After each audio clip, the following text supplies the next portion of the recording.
بعد کی کہانی اسامہ بن لادن کے پڑوسی کی زبانی۔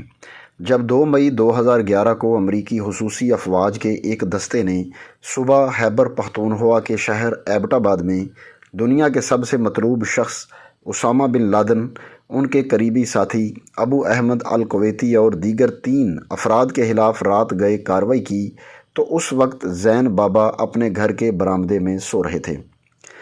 90 سال سے زیادہ عمر والے محمد زین ایبٹ آباد کے علاقے بلال ٹاؤن میں گزشتہ 6 دہائیوں سے رہائش پذیر ہیں اور زین بابا کے نام سے معروف ہیں۔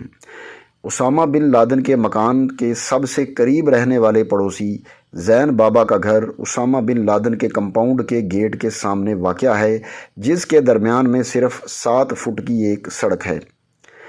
بی بی سی سے بات کرتے ہوئے زین بابا نے بتایا کہ ان کی یادداشت اب کمزور ہو چکی ہے، قوت سماعت بھی اچھی نہیں، لیکن بہت کچھ بھول جانے کے باوجود بھی انہیں 2 مئی 2011 کی رات کا واقعہ اچھی طرح سے یاد ہے۔ وہ بتاتے ہیں، میں اس رات معمول کی طرح اپنے گھر کے برآمدے میں سویا ہوا تھا۔ یہ ایک گرم اور اندھیری رات تھی، بجلی غائب تھی کہ ایک دم کوئی رات 12 ساڑھے 12 بجے کے قریب ہیلی کاپٹر کی آوازیں سنی۔ وہ بالکل میرے گھر کی چھت پر پرواز کر رہے تھے، جس سے میری چادریں بھی اڑ کر پتہ نہیں کہاں گئیں۔ انہوں نے کہا کہ یہ کوئی 3 ہیلی کاپٹر تھے، جن میں ایک ڈبل پروں والا تھا جبکہ باقی 2 دوسرے تھے۔ اس دوران پرواز کرتے ہوئے ایک کوٹھی کی چھت پر رکا تھا، جس میں سے وہاں فوجی اترے، دوسرے نے ان کھیتوں میں جہاں میں نے آلو کاشت کر رکھے تھے وہاں پر کچھ فوجی اتارے، اور تیسرا ہیلی کاپٹر میرے گھر کے قریب حالی پلاٹ پر رکا۔ اسی دوران ایک ہیلی کاپٹر صحن کے اوپر آیا تو پتہ نہیں کیا ہوا، وہ ایک دم تیزی سے درختوں کے درمیان سے گزرتے ہوئے کوٹھی کی دیوار کے پاس جا کر ٹکرا گیا تھا۔ یہ نہیں پتہ چل سکا کہ اس میں پائلٹ بچ گیا تھا یا مر گیا تھا۔ زین بابا بتاتے ہیں کہ بعد میں انہوں نے سڑک پر دوڑنے کی آوازیں سنی۔ اس دوران 2 مرتبہ ان فوجیوں نے میرے گھر کے گیٹ کو بھی کھولنا چاہا تھا، جبکہ چھت پر سے بھی بوٹوں کی آوازیں آ رہی تھیں۔ اس دوران بقیہ فوجیوں نے کوٹھی کا گیٹ کھولنا اور توڑنا چاہا، مگر وہ اس میں ناکام رہے، تو انہوں نے ہینڈ گرینیڈ پھینک کر گیٹ کو توڑا، جس کا ایک ٹکڑا میرے گھر کے برآمدے میں بھی گرا تھا، جو میں نے صبح پاکستانی حکام کے حوالے کیا تھا۔ ان کا کہنا تھا کہ کچھ فوجی اندر چلے گئے اور کچھ باہر رہے۔ اندھیرے کی وجہ سے میں دیکھ نہیں سکا کہ وہاں کیا ہو رہا تھا، مگر بوٹوں کی آوازوں سے پتہ چلتا تھا کہ وہ تیسری منزل پر پہنچ گئے تھے، جہاں پر 2 کمرے تھے۔ ان کمروں میں خواتین اور بچے ہوتے تھے۔ میں نے عورتوں اور بچوں کے چیخنے کی آوازیں اس طرح سنیں جس طرح مرغی اور اس کے بچوں کو چھیڑا جائے تو وہ چیختے ہیں۔ ان چیخوں کی آوازیں سن کر میں دہل گیا، مگر چند ہی لمحوں کے بعد وہ آوازیں آہستہ آہستہ بند ہو گئیں۔ زین بابا بتاتے ہیں کہ اس کے بعد دوبارہ بوٹوں کی آوازیں شروع ہو گئیں۔ فوجیوں نے ہیلی کاپٹر میں بیٹھنا شروع کر دیا تھا۔ مجھے کسی بندوق کی گولی کی کوئی آواز سنائی نہیں دی تھی۔ ہاں، جب وہ جا رہے تھے تو ہیلی کاپٹر تباہ کرنے کا زوردار دھماکہ ضرور ہوا تھا۔ وہ ابھی اڑے ہی ہوں گے کہ پولیس موقع پر پہنچ گئی، جس نے علاقے کے چاروں طرف کھڑے لوگوں کو ہٹانا شروع کر دیا تھا۔ اس کے بعد فوج بھی پہنچ گئی، جس نے لاشوں کو نکالا، عورتوں اور بچوں کو گاڑیوں میں بٹھایا اور پھر وہاں چوکیاں قائم کر کے 1 سال تک موجود رہے۔ یہ مکان میرے سامنے ہی تعمیر ہوا تھا۔ مئی 2011 میں بلال ٹاؤن کا علاقہ قدرے ویران تھا اور زین بابا اس وقت چوکیداری کے فرائض انجام دیتے تھے۔ جس زمین پر کمپاؤنڈ تعمیر کیا گیا تھا وہاں پر انہوں نے کھیتی باڑی بھی کی تھی۔ انہوں نے بتایا کہ علاقے میں سارے مکانات ان کے سامنے تعمیر ہوئے اور کمپاؤنڈ بھی ان کے سامنے ہی تعمیر ہوا۔ یہاں تو بڑا خان اور چھوٹا خان رہتے تھے۔ زین بابا کا دعویٰ ہے کہ اس مکان میں 2 چچا زاد بھائی اپنے خاندان کے ہمراہ رہائش پذیر تھے اور حملے میں وہ ہلاک ہوئے تھے۔ زین بابا نے بتایا کہ اس مکان میں رہنے والے مرد ارشد خان، جسے وہ بڑا خان کہتے تھے، اور طارق حسن خان، جسے وہ چھوٹا خان کہتے تھے، دونوں سے ہی ان کے قریبی تعلقات تھے۔ 8 سال بعد بلال ٹاؤن کا نقشہ کافی حد تک بدل گیا ہے۔ اس علاقے میں اب مشکل سے 1 آدھ پلاٹ رہائشی خالی نظر آتا ہے۔ جو گھر 2011 میں زیر تعمیر تھے وہ اب آباد ہو چکے ہیں، جبکہ اسامہ بن لادن کے کمپاؤنڈ کے قریب بھی مکان تعمیر ہو چکے ہیں۔ زین بابا بڑے خان اور چھوٹے خان کو یاد کر کے کہتے ہیں کہ اس گھر میں کوئی 8 بچے، دونوں کی بیویاں اور ایک بہن تھی۔ بچوں کو کبھی بھی باہر نکلتے نہیں دیکھا۔ حیرت ہوتی تھی کہ یہ کیسے بچے ہیں جو خود بھی باہر نکلنے اور کھیلنے کودنے کی ضد نہیں کرتے تھے۔ گھر سے کبھی بھی کسی قسم کے شور شرابے کی آوازیں نہیں سنی تھیں۔ ان کا کہنا تھا کہ چھوٹا ہان اور بڑا ہان باہر آتے جاتے تھے اور ان کے پاس ایک جیپ اور ایک پرانی سی کار تھی۔ وہ دونوں لوگوں سے میل ملاپ بھی کرتے تھے مگر ایک حد تک۔ وہ کبھی کسی کے گھر نہیں گئے تھے اور نہ ہی کسی کو ان کے گھر میں جاتے دیکھا تھا۔ زین بابا بتاتے ہیں کہ کمپاؤنڈ والی زمین ارشد خان نے 3 مختلف مراحل میں خریدی تھی۔ پہلے 3 کنال، پھر 13 مرلے اور پھر 3 کنال زمین خریدی گئی تھی۔ کمپاؤنڈ کا مجموعی حجم 6 کنال 13 مرلے کا ہے، جس میں زیادہ تر علاقہ خالی ہے اور صرف 5 مرلے سے کچھ زیادہ رقبے میں تعمیراتی کام کیا گیا تھا۔ زین بابا کا کہنا تھا کہ یہ 10 کنال زمین کا ٹکڑا تھا جہاں پر وہ کھیتی باڑی کیا کرتے تھے۔ ان کے مطابق سن 2002 اور 3 میں زمین کے اصل مالکان نے یہ زمین پراپرٹی ڈیلر کو 3,75,000 روپے فی کنال میں فروخت کی تھی۔ زمین حاصل کرنے کے بعد پراپرٹی ڈیلر میرے پاس آیا اور کہا کہ وہ اس پر پلاٹنگ کرنا چاہتا ہے، تو میں نے اس کو بتایا کہ ہم نے ابھی آلو لگا رکھے ہیں، جب وہ تیار ہو جائیں تو پھر آنا، ابھی میں یہ زمین تمہارے حوالے نہیں کر سکتا۔ اس کے 3 ماہ بعد وہ پراپرٹی ڈیلر دوبارہ آیا اور اس نے زمین کی فروخت کا سلسلہ شروع کر دیا تھا۔ زین بابا کہتے ہیں کہ بڑے خان نے زمین حاصل کرنے کے بعد فی الفور تعمیراتی کام کا آغاز کر دیا تھا۔ دیواریں ابھی 4 فٹ تک ہی ہوئی تھیں، تو ایک روز ٹھیکیدار، مستری اور میری موجودگی میں بڑے خان نے کہا کہ مجھ سے بہت بڑی غلطی ہو چکی ہے۔ ٹھیکیدار کے سوال پر انہوں نے کہا کہ حجرہ بھی بنانا تھا، جس کے بعد بڑے خان نے دوبارہ پراپرٹی ڈیلر سے رابطہ کیا اور اس سے مزید 13 مرلے زمین 7 لاکھ روپیہ فی کنال کے حساب سے حاصل کی۔ حالانکہ اس سے قبل انہوں نے 3 کنال زمین 5 لاکھ روپیہ فی کنال میں حاصل کی تھی۔ زین بابا کے مطابق ابھی تعمیراتی کام جاری ہی تھا کہ بڑے خان نے مزید زمین حاصل کرنے کا پروگرام بنا لیا اور اس مرتبہ انہوں نے ثوابی کے ڈاکٹر کے ساتھ رابطہ قائم کیا، جس نے ان کی زمین کے ساتھ ہی ملحقہ 3 کنال زمین خریدی تھی۔ انہوں نے دعویٰ کیا کہ اس ڈاکٹر نے بھی بڑے خان کو یہ زمین 7 لاکھ روپیہ فی کنال کے حساب سے فروخت کرنے کی حامی بھر لی تھی اور اگلے 1.5 سال تک لگاتار کام کرنے کے بعد یہ کوٹھی مکمل ہوئی تھی۔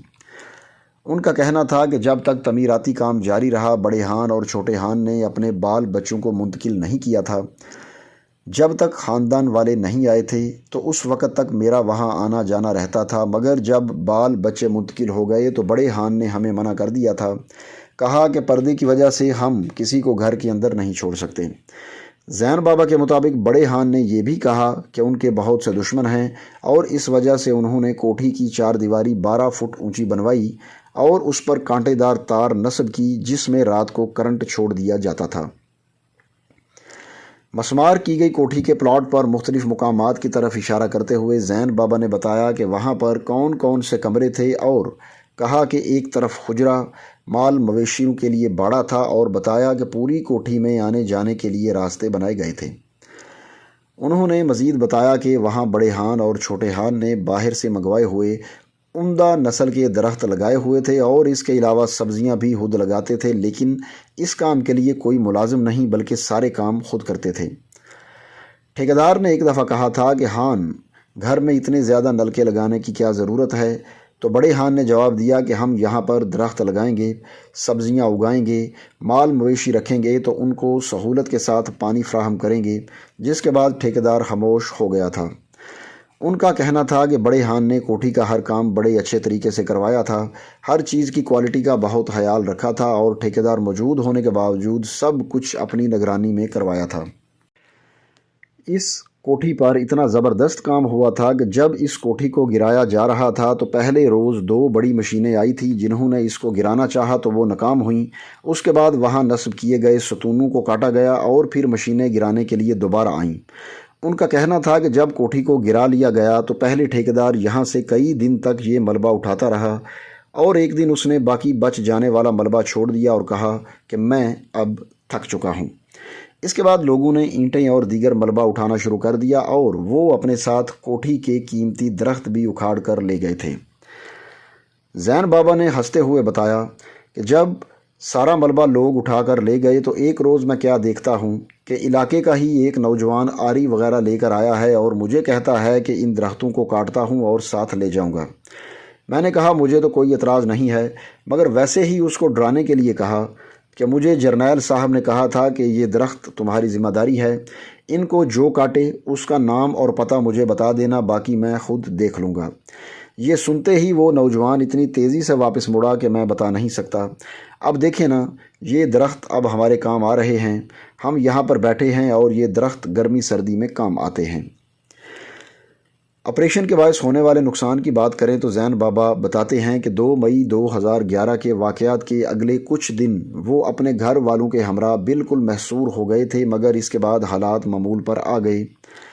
ہمیں تو کوئی آنے جانے سے نہیں روکتا تھا، مگر باہر کے کسی اور آدمی کو اس علاقے میں آنے جانے کی اجازت نہیں دی جاتی تھی۔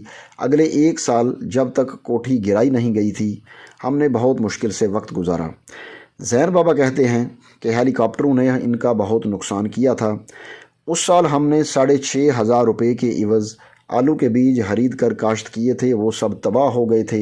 ایک روز سیکیورٹی اہلکار آئے اور انہوں نے کہا کہ ہمارے آفیسر آ رہے ہیں، ان کو چائے پلانی ہے، کرسیاں دیں، اور ان کو 7 کرسیاں نکال کر دی تھیں۔ ان کا بھی ابھی تک کچھ عطا پتہ نہیں۔ ان کا دعویٰ ہے کہ نہ صرف انہیں کم از کم 1.5 لاکھ روپے کا نقصان ہوا تھا، بلکہ ان سے روزانہ کی بنیاد پر پوچھ گچھ کی جاتی تھی۔ میڈیا کے سوال جواب اور سرکاری اہلکاروں کی پوچھ گچھ کے بارے میں بات کرتے ہوئے زین بابا کہتے ہیں کہ شروع میں روزانہ کوئی نہ کوئی آتا اور سوال جواب شروع کر دیتا۔ جب ان سے جان چھوٹتی تو پھر میڈیا والے شروع ہو جاتے تھے۔ 1 سال تک تو میڈیا والوں سے پابندی کی وجہ سے کم ہی ملاقات ہوتی تھی، مگر جب کوٹھی گرا کر چوکیاں ختم ہوئیں تو پھر اس کے بعد کوئی ایسا علاقہ اور ملک نہیں بچا جہاں سے میڈیا والا نہ آیا ہو۔ دنیا کے ہر ملک، رنگ، نسل اور قوم کا میڈیا والا یہاں پر ضرور آیا تھا۔ انہوں نے بتایا کہ پہلے وہ مقامی اور غیر ملکی صحافیوں کو بیان دیتے تھے، مگر بار بار کے سوالات سے وہ تنگ آ گئے تھے۔ خود سوچیں، صبح دوپہر شام بس ایک ہی بات، ایک ہی بیان۔ انہوں نے تو میرا دماغ ہی خراب کر دیا تھا۔ پھر مجھے کسی نے سمجھایا کہ اگر میں ان کو بیان نہ بھی دوں تو کوئی فرق نہیں پڑے گا۔ بس پھر مجھے سمجھ میں آ گیا اور میں نے ان کو بیان دینا چھوڑ دیا تھا اور اب کسی سے بات نہیں کرتا۔